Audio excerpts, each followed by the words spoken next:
बेटा आज हम करेंगे जियो का चैप्टर नंबर 2। आज का हमारा टॉपिक है प्राकृतिक वनस्पति का वितरण। वनस्पति की वृद्धि मुख्यतः तापमान और आर्द्रता पर निर्भर करती है। विश्व के प्रमुख जो वनस्पतियों को मुख्यतः 4 वर्गों में रखा जा सकता है वे हैं बेटा जैसे कि वन, घास स्थल, गुल्म एवं टुंड्रा। भारी वर्षा वाले क्षेत्रों में विशाल वृक्ष उग सकते हैं। इस प्रकार वन प्रचुर जल आपूर्ति वाले क्षेत्रों में ही मिलते हैं, यानी जो जहाँ पे ज्यादा वर्षात होती है वहाँ पे क्या उगते हैं, विशाल वृक्ष उग सकते हैं। इसी प्रकार से वन प्रचुर जल आपूर्ति वाले क्षेत्रों में ही मिलते हैं। जैसे जैसे आर्द्रता कम होती है, यानी कि बेटा जहाँ पे नमी कम होती है वहाँ वृक्षों का आकार और उनकी सघनता यानी कि वहाँ अधिक गहरे वन नहीं पाए जाते। सामान्य वर्षा वाले क्षेत्रों में छोटे आकार वाले वृक्ष एवं घास उगती है।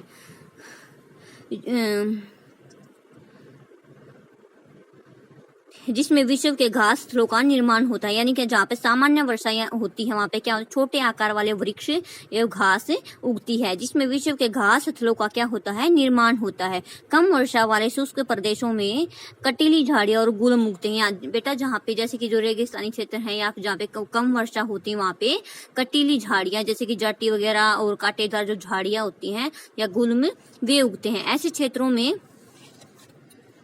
पौधों की जड़ें गहरी होती हैं।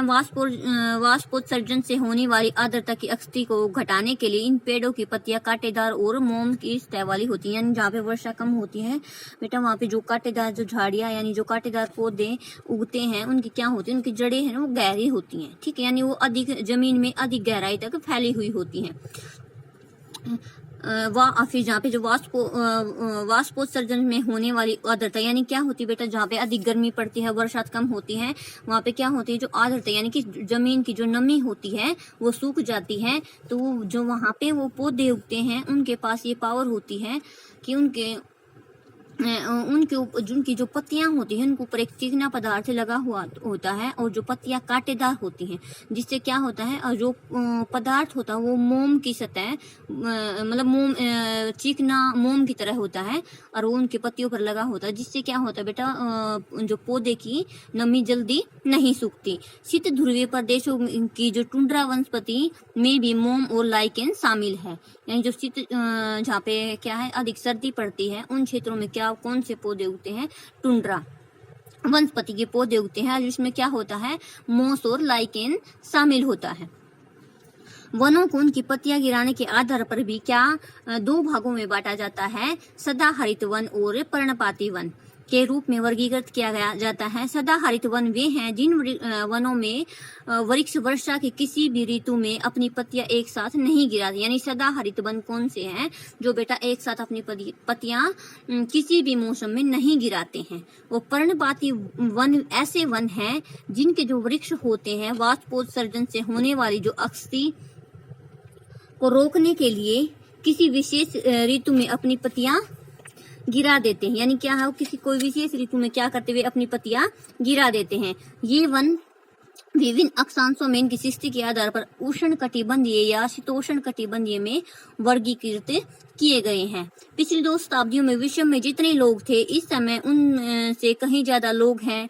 इसकी बढ़ती जनसंख्या के पोषण के लिए फसलों को उगाने के लिए वनों के विशाल क्षेत्र से वृक्ष यानी क्या था बेटा, पहले वन ज्यादा थे यानी जनसंख्या कम थी और अधिक क्षेत्रों में वन होते थे, लेकिन जैसे जैसे विश्व की जनसंख्या बढ़ रही है तो है इस जनसंख्या के भरण पोषण के लिए क्या है जो वनों की कटाई की जा रही है और अधिक क्षेत्र पर क्या फसल उगाई जा रही है। विश्व भर में वनों के आवरण तेजी से समाप्त हो रहा है। इसे बहुमूल्य संसाधन के संरक्षण की तुरंत आवश्यकता है।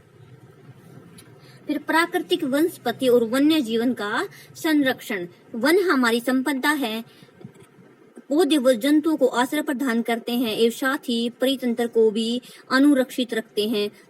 जलवायु में परिवर्तन और मानव हस्तक्षेप के कारण पौधे और जंतुओं के जो प्राकृतिक आवास क्या हो गए हैं, नष्ट हो सकते हैं। यानी क्या है बेटा, जनसंख्या बढ़ रही है, जो वन है उनकी कटाई हो रही है, जिसके कारण क्या है, जो जीव जंतु हैं उनके जो बेटा घर हैं जहाँ पे वो रहते थे, जंगलों में रहते थे, वो नष्ट हो रहे हैं। तो वो जीव जंतु भी क्या है, भूख के कारण मर रहे हैं और वो स्थान को छोड़कर कई और जा रहे हैं। बहुत ही जातियां असुरक्षित या संकटापन है तथा कुछ लुप्त होने के कगार पर हैं। वनोन्मूलन निर्माण कार्य, मृदा अपरदन, दावानल, यानी क्या है, वनों का उन्मूलन का मतलब कि बेटा वनों की जो कटाई हो रही है, निर्माण का कार्य यानी भवन वगैरह बनाए जा रहे हैं, मृदा अपरदन, दावानल यानी कि जो वनों में बेटा जो आग वगैरह लग जाती है उसको दावानल, भूस्खलन में से कुछ मानव निर्मित और प्राकृतिक कारक हैं जो एक साथ इन महत्वपूर्ण प्राकृतिक संसाधनों के लुप्त होने की प्रक्रिया को बढ़ावा देते हैं। वर्तमान में मुख्य चिंताओं में से एक अनअधिकार शिकार, यानी कि अनअधिकार, यानी जिस शिकार करने का अधिकार नहीं है फिर भी क्या है, शिकार किया जा रहा है। शिकार करने की संख्या का बढ़ना, शिकार करने की जो संख्या का बढ़ना है, जिससे कुछ विशेष प्रजातियों की संख्या में तेजी से कमी आई है। चमड़ा, पशु, खाल, नाखून, दांत और पंखों के साथ सींगों के एकत्रीकरण और गैर कानूनी व्यापार, यानी क्या है बेटा, जैसे पशु हैं, ये जंगली जानवर हैं, इनके चमड़ा है, उनकी खाल, नाखून, दांत और पंखों के एक साथ सींगों के एकत्रीकरण यानी इनको इकट्ठा करके और गैर कानूनी तौर पर क्या है, व्यापार किया जाता है, इनको बेचा जाता है। जंतुओं का इसके लिए क्या किया जाता है, जंतुओं का शिकार किया जाता है।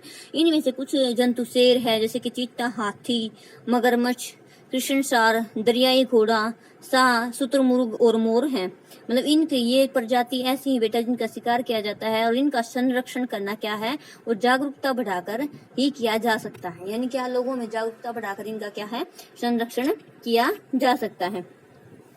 वन्य जीव अभ्यारण्य, राष्ट्रीय उद्यान, जीव मंडल निश्चय हमारी प्राकृतिक वनस्पति और वन्य जीवन को सुरक्षित रखने के लिए बनाए जाते हैं। संकरी घाटियों, झीलों एवं